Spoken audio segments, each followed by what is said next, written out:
Forgiveness is a word we throw around a lot.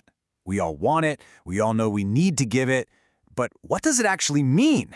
What really truly happens when a debt is forgiven? Well, let's get into it.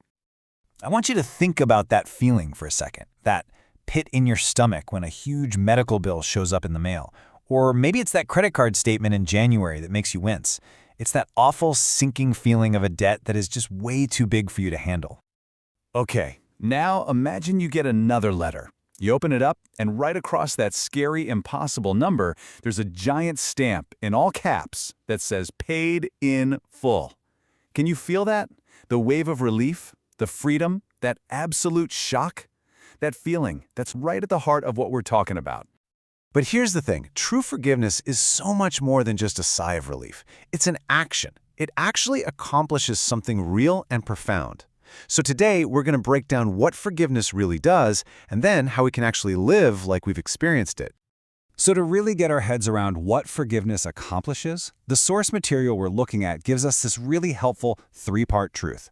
Let's dig into the three specific things that happen when a debt is well and truly canceled. So what are they? Number 1, it removes the record. 2, it restores the relationship. And 3, it releases you to a new life. Let's break each of those down. All right, first up, removing the record. And the key word here is finality. See, back in the ancient world, your debt was a literal, handwritten IOU. The writer of Paul paints this incredible picture. He says God takes that list of all our mess-ups, and he doesn't just rip it up. No, he publicly nails it to the cross for everyone to see that it is done, dealt with, forever. So the record's gone, wiped clean. But forgiveness doesn't stop there. This isn't just some cold legal transaction. It's deeply personal. See, the real goal isn't just to clear a debt. It's all about restoring the relationship, bringing you back close. And this verse just captures it perfectly, as far as the East is from the West. I mean, think about that. East and West will never, ever meet. That's how completely that sin is removed from you. There's this amazing story in the Bible that brings this whole idea to life. A religious big shot named Simon has Jesus over for dinner, but he's kind of rude about it. Then a woman, one that everyone in town has labeled a sinner, comes in. She's just weeping, and she anoints Jesus' feet with this super expensive perfume. And Jesus basically says, you see this? Her huge love shows that she understands she's been forgiven a huge debt. Simon, who thinks he's pretty good, doesn't see much need for forgiveness, so he doesn't show much love. When you get the magnitude of your debt, you get the magnitude of your forgiveness, and that's what brings you close again. And that right there, that's the heart of it. This isn't about God keeping you at arm's length because you messed up. No way.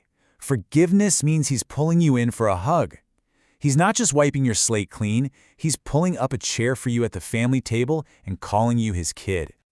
And that brings us to the third thing forgiveness accomplishes. It's not just about your past, it's all about your future.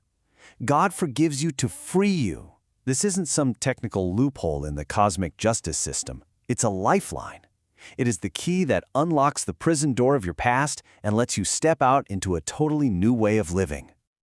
Okay, so if that's what forgiveness is and what it does, let's be real for a minute.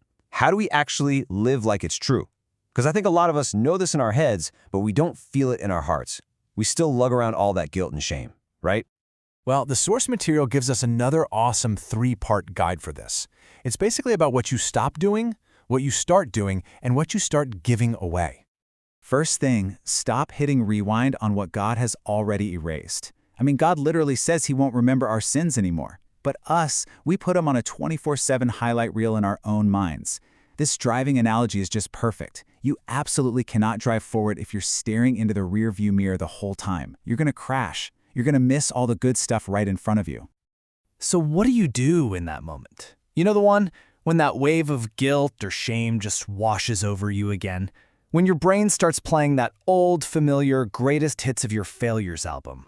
Here's the move. You don't get into a debate with guilt. You don't argue on its turf. Instead, you remind your guilt of what Jesus did.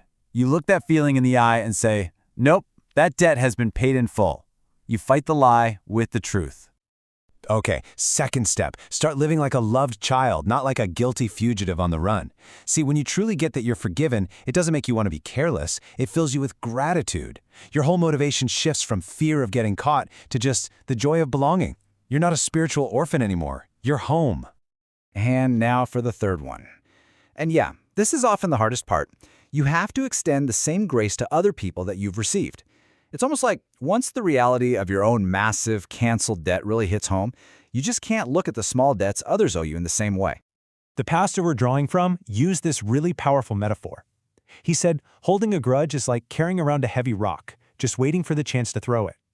And if you carry it long enough, you almost forget you're even holding it. It just becomes part of you, weighing you down. But freedom, real freedom, comes when you make the choice to just open your hand and drop the stone. So where do we go from here? How do we make this real in our lives, like today? The good news is, it's not about working harder or trying to earn any of this. It's just about responding to a gift that's already sitting there with your name on it. It all boils down to this final, super simple framework. 3 things you can do right now. Receive it, rest in it, and release it. So what does that mean? Well, to receive it is to finally put down the weight of the guilt that Jesus already carried for you. Just stop carrying it. And to rest in it, that means you can stop trying so hard. You can stop trying to climb that ladder to earn God's approval. The work is already done. You can actually just rest. And last, release it. Is there a name that when you hear it, it just stings? Releasing that person doesn't mean you're saying what they did was okay. Not at all. It means you're taking that hurt, that person, that rock of bitterness, and you're handing it all over to God. And when you do that, you're finally making room for your own heart to start healing. So when you put it all together, what's the one thing to walk away with? It's this beautiful, complete reframing of everything. Forgiveness declares that your biggest mistake, your deepest regret, that's not your finale. That's not the end of your story. In fact, when you're truly forgiven, that failure can become the very beginning of your freedom.